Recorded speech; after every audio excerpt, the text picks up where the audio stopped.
Welcome to Book Echo, where we break down a book for you in 15 minutes.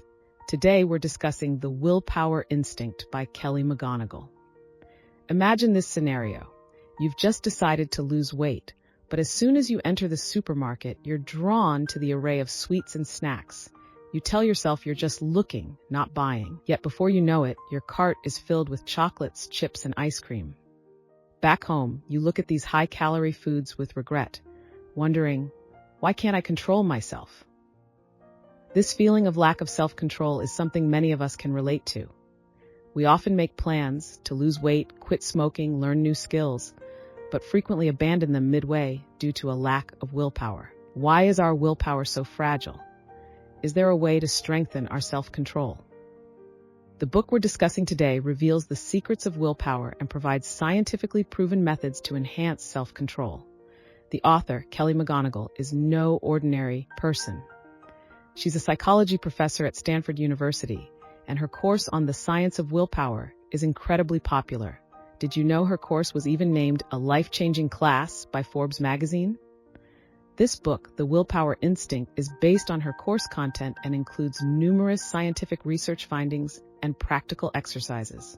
Professor McGonigal uses easy-to-understand language to transform complex psychological principles into specific strategies we can use in our daily lives. Now let's dive into the core content of this book.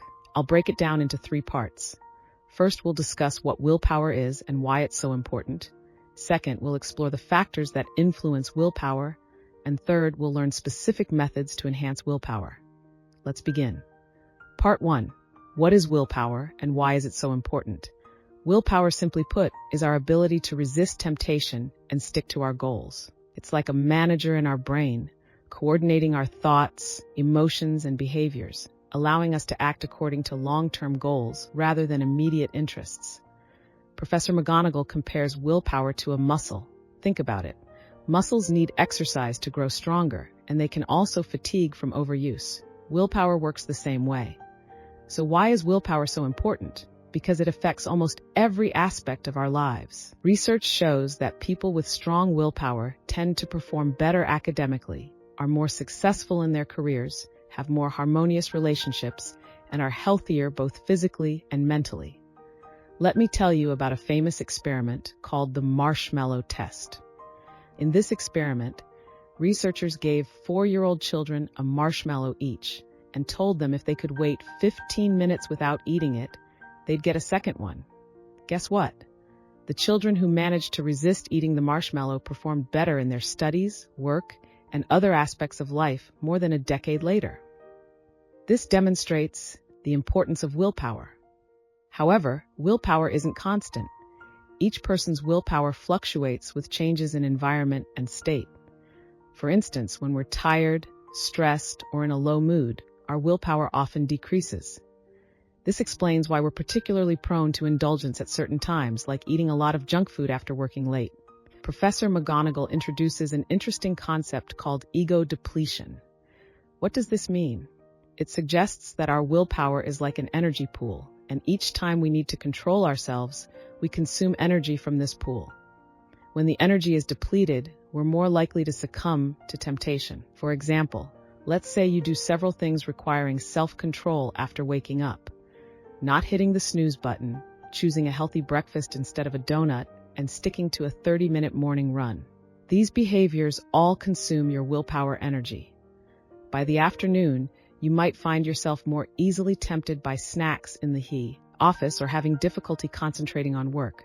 This is because your willpower energy has been gradually consumed throughout the day.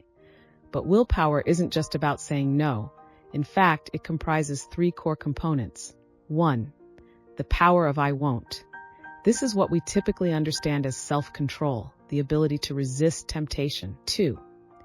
The power of I will. This is the ability to persist in doing what we should do, like sticking to exercise or completing work on time. 3. The power of I want. This is about maintaining focus and remembering our long-term goals. These 3 powers interact to form our overall willpower. For instance, when you want to quit smoking, you need the I won't power to refuse cigarettes, the I will power to persist in using nicotine patches or other aids to quit, and the I want power to constantly remind yourself of the importance of quitting for your health. Professor McGonigal also points out that we often have misconceptions about willpower.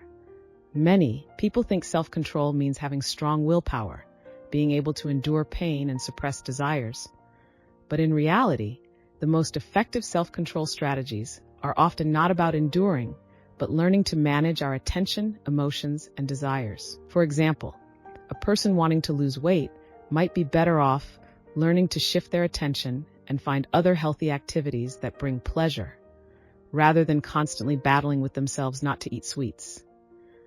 Or when we feel stressed and want to indulge, taking a few deep breaths and giving ourselves time to calm down is often more effective than just trying to tough it out. Moreover, willpower has a remarkable characteristic. It can be strengthened through practice. As we mentioned earlier, willpower is like a muscle. The more you exercise it, the stronger it gets. Research has found that people who regularly practice self-control not only perform better in the practiced area, but also show improvement in other areas requiring self-control. This is known as the willpower spillover effect.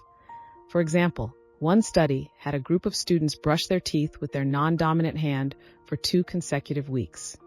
This seemingly simple task actually requires considerable willpower.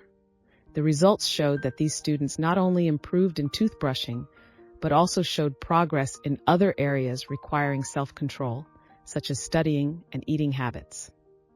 So understanding the importance of willpower makes us realize the necessity of enhancing it.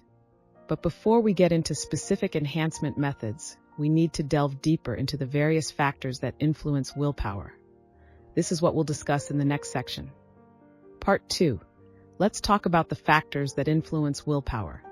Understanding these factors can help us better recognize ourselves, identify the reasons for willpower failures, and improve accordingly. First, let's look at how physiological factors affect willpower. Did you know that our willpower is closely related to the activity of the prefrontal cortex in our brain? This area is responsible for planning, decision-making, and impulse control. When our body is in a state of fatigue, hunger, or lack of sleep, the function of the prefrontal cortex is affected, leading to a decrease in willpower. For example, you might have noticed that after pulling an all-nighter, you're particularly prone to eating junk food or losing your temper the next day. This is because lack of sleep reduces your willpower. So, if you want to improve your willpower, ensuring adequate sleep is crucial. Research shows that getting 7 to 8 hours of sleep each night can significantly improve our self-control ability. Besides sleep, diet also affects willpower. Our brain needs glucose to maintain normal function, and when blood sugar levels are too low, willpower decreases. This explains why we're more likely to overeat or make impulsive decisions when we're hungry. However, this doesn't mean we should consume large amounts of sugar, as excessive sugar intake can cause dramatic fluctuations in blood sugar levels, which is detrimental to maintaining stable willpower. Instead, we should maintain a balanced diet, eating more complex carbohydrates like whole grains, vegetables, and fruits, which provide sustained, stable energy. Next, let's look at how psychological factors affect willpower. Stress is a significant factor influencing willpower. When we feel stressed, our body secretes stress hormones like cortisol, which affect brain function and make us more prone to impulsive decisions. This explains why we're more likely to indulge ourselves when under stress, such as overeating or going on shopping sprees. Interestingly, it's not stress itself that reduces our willpower, but our perception of stress. Professor McGonigal mentions a study where researchers led one group of participants to believe that stress could improve their performance. As a result, this group's willpower actually increased under stress. This suggests that if we can change our perception of stress, we might be able to turn it into a motivation to enhance our willpower. Emotions are also important factors affecting willpower. Both positive and negative emotions can influence our self-control. For instance, when we're in a good mood, we might relax our self-control to reward ourselves. When we're feeling down, we might indulge to comfort ourselves. Understanding how emotions affect willpower can help us make wiser choices in different emotional states. Lastly, let's look at how environmental factors affect willpower. Our environment, including both physical and social environments, can influence our willpower. For example, if you always have a box of chocolates on your desk, it becomes much harder to resist temptation. Similarly, if your circle of friends all love staying up late, you're more likely to do the same. Professor McGonagall mentions an interesting phenomenon. Willpower seems to be contagious. If the people around us are all trying to control themselves, we'll unconsciously improve our willpower too. Conversely, if everyone around us is indulging, our willpower will decrease. This explains why finding a like-minded partner or joining a positive group can help us better stick to our goals. Understanding these factors that influence willpower helps us better understand why our willpower sometimes fails. More importantly, this knowledge provides us with directions for enhancing our willpower. In the next section, we'll learn some specific methods to boost willpower. All right, let's move on to part 3. In this part, we'll learn some specific methods to enhance willpower. These methods are all based on scientific research results and have been proven effective in practice. First, let's learn the willpower breathing technique. This is a simple but very effective method. When you face temptation or pressure, try slow and deep breathing, about 4 to 6 breaths per minute. This breathing pattern can activate the parasympathetic nervous system, helping us stay calm and rational. Professor McGonagall explains that this breathing method can increase heart rate variability, and the higher the heart rate variability, the stronger our self-control ability. For example, suppose you're on a diet but there's a tempting cake in front of you. You can try the willpower breathing technique. Take a deep breath, exhale slowly, and observe your breathing. Continue breathing like this for about a minute, and you'll find yourself becoming calmer and able to think more rationally about whether to eat the cake. The second method is the if-then plan. This is a method of setting up coping strategies in advance. Specifically, you need to anticipate possible temptations or difficulties and make plans to deal with them in advance. For example, if I feel stressed and want to eat junk food, then I'll drink a glass of water and take a 15-minute walk. Research shows that people using this method are 2 to 3 times more successful when facing temptations. This method is effective because it helps us make decisions in a calm state, rather than trying to come up with solutions when facing temptation. When we encounter the anticipated situation, our brain automatically executes the preset behavior without requiring extra willpower. The third method is cultivating mindfulness. Mindfulness means consciously focusing on the present moment and observing our thoughts and feelings without judgment. Professor McGonagall introduces a simple mindfulness exercise. Spend 5 minutes each day focusing on your breathing. When your attention wanders, gently bring it back to your breath. This exercise may seem simple, but it can effectively enhance our ability to control our attention. Mindfulness practice can improve willpower because it helps us better observe our thoughts and impulses rather than being controlled by them. For instance, when you want to give up your diet plan and have a big meal, mindfulness can help you realize this is just a thought, I can choose not to follow it. The fourth method is delayed gratification. The core of this method is, when facing temptation, don't immediately refuse, but tell yourself not now, maybe later. Research has found that this method is more effective than direct refusal because it doesn't make us feel deprived. For example, if you're quitting smoking and suddenly crave a cigarette, instead of saying, I can never smoke again, tell yourself, not now, let's see in 10 minutes. After 10 minutes, if you still want to smoke, postpone it for another 10 minutes. This way, you can gradually extend the time without smoking. The fifth method is self-compassion. This might sound counterintuitive because we often think being strict with ourselves can improve self-discipline. But research shows that self-criticism actually reduces our willpower, while self-compassion can help us better face failure and thus improve long-term self-control ability. For example, suppose you plan to wake up early to exercise but failed to do so. Instead of blaming yourself for being lazy, try saying to yourself, everyone fails sometimes. It's normal. What's important is how I can do better next time. This attitude can help you maintain positivity and increase the likelihood of successfully waking up early next time. Finally, Professor McGonagall emphasizes that improving willpower is a gradual process. Just like exercising muscles, we can't expect immediate results, but need to enhance our willpower through daily practice. She suggests choosing a small goal every day to practice self-control, such as maintaining good posture or not using profanity. Through these small exercises, we can gradually improve our overall self-control ability. All right, we've finished reading this book. Let's summarize. What's the core content of the Willpower Instinct? First, we learned about the importance of willpower. It's like a manager in our brain, coordinating our thoughts, emotions, and behaviors, enabling us to act according to long-term goals.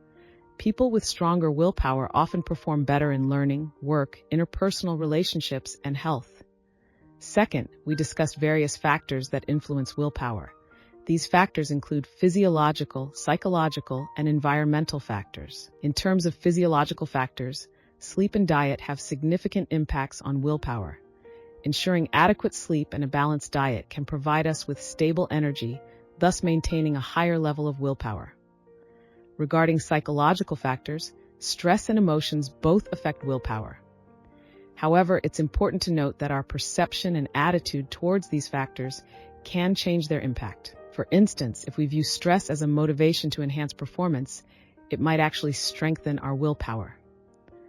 As for environmental factors, both our physical and social environments influence willpower. It's particularly worth noting that willpower seems to be contagious, so choosing a positive environment is very helpful in enhancing willpower. Lastly, we learned several specific methods to enhance willpower. 1. Willpower breathing technique. Using slow, deep breathing to activate the parasympathetic nervous system, helping us stay calm and rational when facing temptation. 2. If-then plan, setting up coping strategies in advance, helping us automatically make the right choices when facing temptation. 3. Cultivating mindfulness, improving our ability to observe and control our thoughts through mindfulness practice. 4. Delayed gratification. Instead of directly refusing temptation, telling ourselves maybe later, which is easier to execute than direct refusal. 5. Self-compassion. Maintaining a tolerant attitude towards our failures can actually help improve our long-term self-control ability. The core idea of this book is that willpower is not an innate, unchangeable quality, but a capability that can be cultivated and enhanced through scientific methods. By understanding the factors that influence willpower and applying the methods introduced in the book, each of us can improve our self-control.